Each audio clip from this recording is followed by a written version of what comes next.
Hello, I'm Sayo Tanaka from Kyushu University in Japan. Today I'm presenting our study, a preliminary qualitative inquiry into the validity of AI-generated feedback for EFL writing revision processes. Here is the outline of today's presentation. Now let me start with the background. English as a foreign language, EFL writing is a fundamental but complex skill for students. Teacher-provided written corrective feedback together with revision is beneficial, but time and classroom constraints often limit feedback opportunities. Recent generative AI tools offer immediate, personalized feedback, and studies have reported improvements in writing skills such as grammar, vocabulary, as well as learning motivation. At the same time, benefits are not even. Proficiency influences how learners interpret and use feedback. As prior research has mainly focused on quantitative measures, such as scores and feedback amount, this study takes a qualitative approach to examine how learners engage with AI-generated feedback. So why a qualitative lens? Again, prior studies do not investigate how learners engage with feedback and how learners' proficiency differ with utilization of AI feedback. So, we qualitatively trace learner revisions and a teacher's interpretations of feedback quality, focusing on incorporation, modification, or non-uptake. Research questions. This study aims to examine how EFL learners interpret and incorporate AI-generated feedback during the revision process, and to evaluate its pedagogical validity from the perspective of an EFL teacher. Specifically, it addresses these two research questions. 1. What types of AI-generated feedback do learners accept or reject in revision? And 2. How uptake differs according to learners' writing proficiency levels.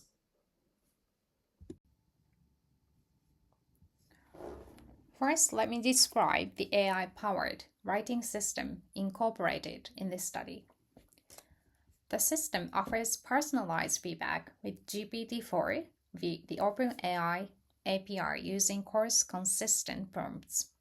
As part of the writing process, students first drafted on paper-based answer sheets without external assistance. They then used the system only at the post-writing stage, so that feedback targeted revision rather than initial composition. Most students input their text on smartphones.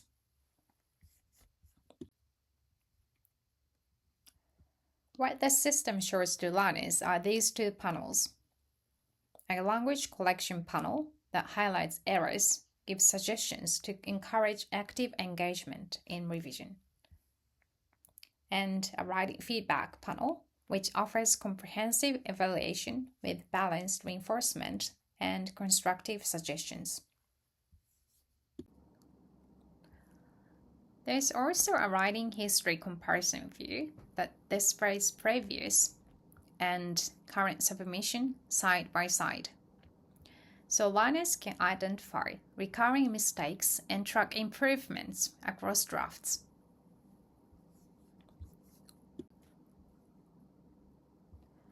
Next, I turn to the methodology. Participants comprise 127 first-year Japanese university students whose English proficiency corresponds to CEFAR A1 to A2, which is beginner level. And the course is a compulsory reading and writing course held weekly over 14 weeks. Informed consent was obtained from all participants. Participants from the 127, they were then grouped as low, medium, or high on the basis of pre-test scores.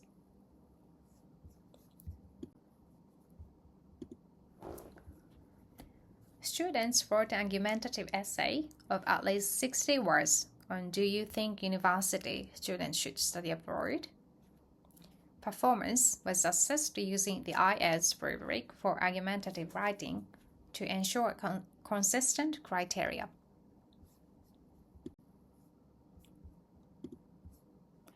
Next, procedure and data collection. For each learner, I set the initial draft, AI feedback, and revision side by side to track how each feedback point affected the text. Using MaxQDA, we carried out a thematic analysis and evaluated feedback uptake and utilization across proficiency groups from the perspective of an EFL teacher.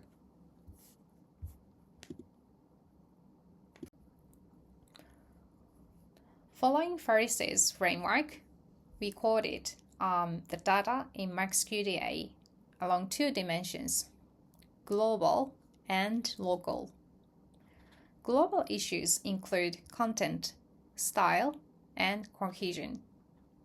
Local issues comprise mechanics such as punctuation and capitalization, grammar, and lexical choice. Here is an example of our coding process. On the left, you see the learner's original composition. In the middle, the AI's comprehensive writing feedback, and the language feedback on the right. I examined the logs of 9 learners and color-coded the data to trace which suggestions were incorporated and how each learner used the feedback during revision. Before turning to the results, let me quickly recap the research questions. The first question is, what types of AI-generated feedback learners accept or reject?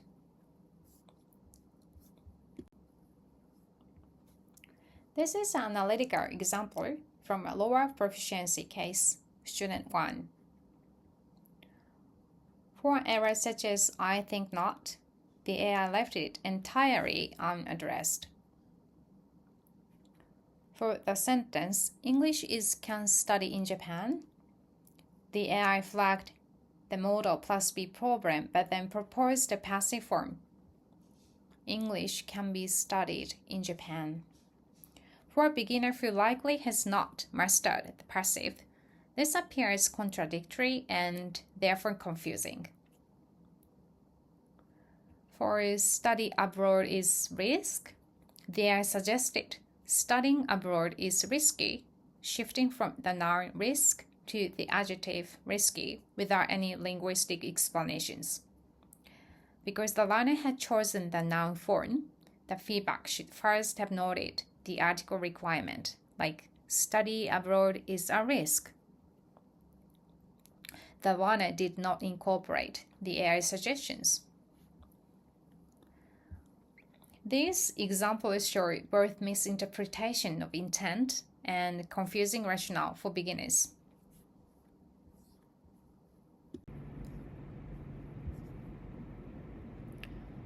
Next, this is a summary table presenting feedback types, frequencies, and acceptance rates.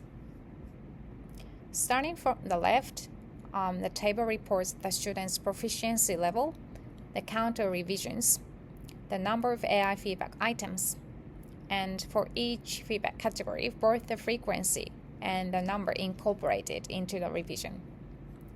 Parentheses indicate acceptance rates.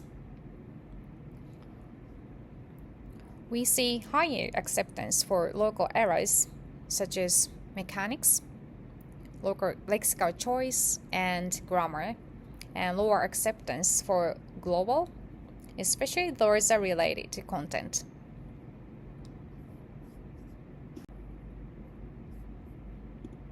Now we take a closer look at research question 2, the differences by proficiency. In lower proficiency cases, in addition to the earlier S1 example, here is an S2 case in which the AI feedback was not taken up. In argumentative essay writing, objectivity is emphasized, so learners are trained to begin with you or we, but the AI suggested using I, which is contradicting this instruction and ignoring the context. Incorporation of global suggestions was also limited. When changes needed structure-level revision, instead of surface correction, learners removed or rewrote big sections. In some cases, they discontinued the revision when the suggestions were difficult to carry out.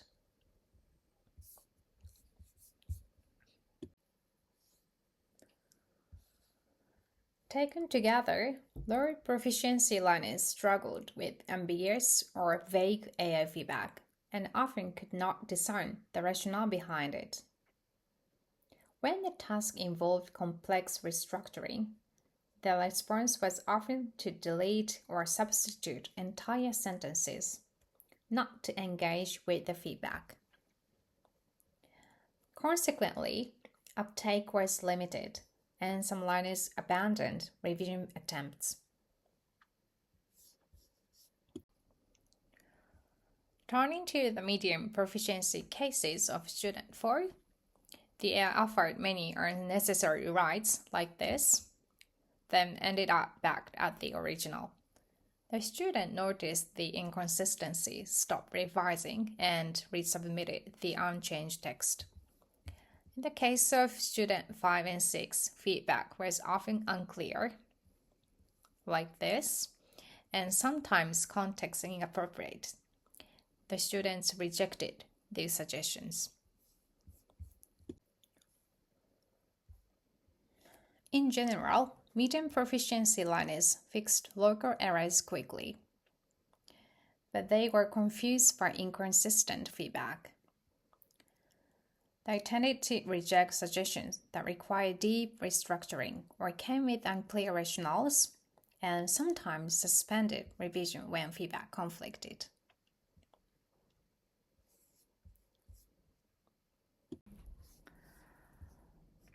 In high proficiency cases, for student 7 and 8, the AI misunderstood the phrase their own country as if it meant the student's home country.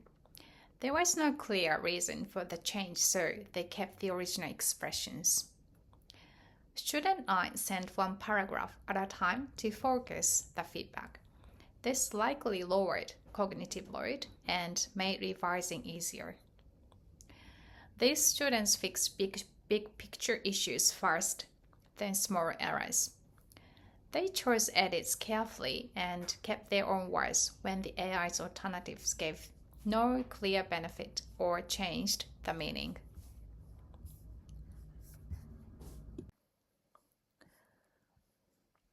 Regarding these students' tendencies, high proficiency learners were selective and strategic. They prioritized global issues early and left local edits for later. They kept effective original expressions when changed offered no clear gain.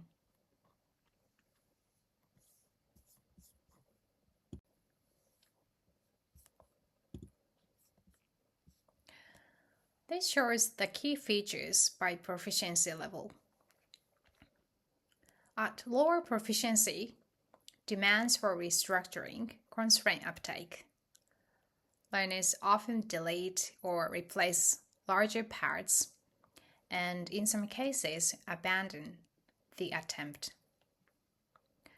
Confusion is common when feedback is unclear, and many seem unsure about the reason for revising. At medium proficiency, local fixes are carried out efficiently, but uptake drops for more complex changes when feedback is inconsistent or its rationale is not clearly stated. At higher proficiency, uptake is selective and strategic, with learners usually focusing on global changes first and then addressing local issues when appropriate.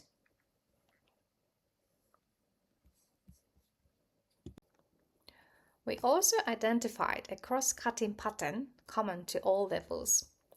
AI feedback tends to start local, such as grammar, and then shift to global issues.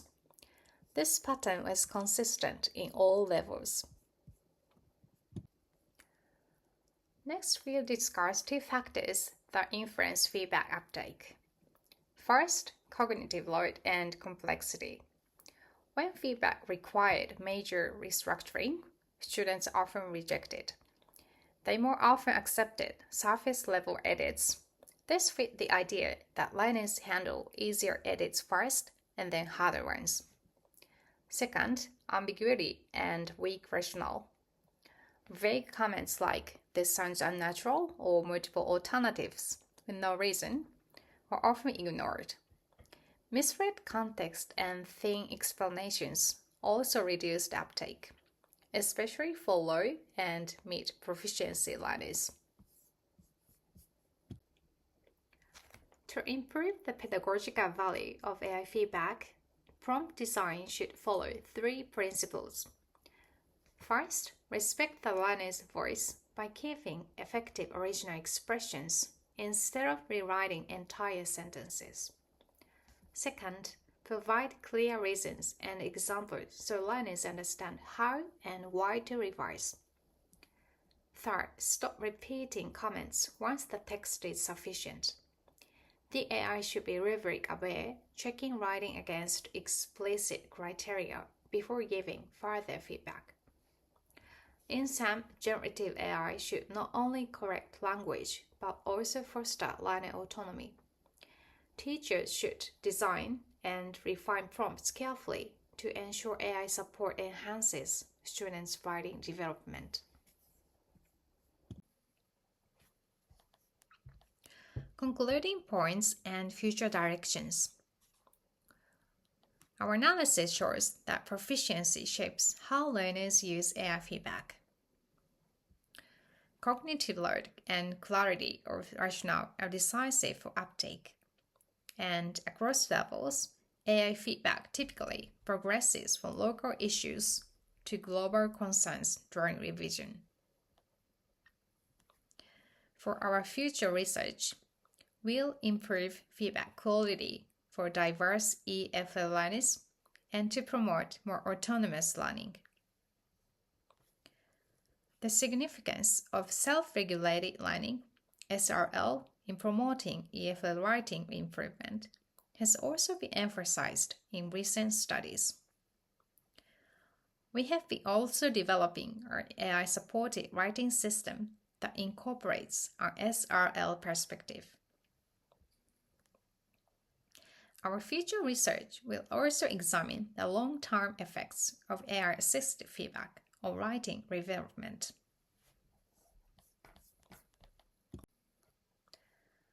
Thank you so much. I look forward to your questions and comments in the online discussion space.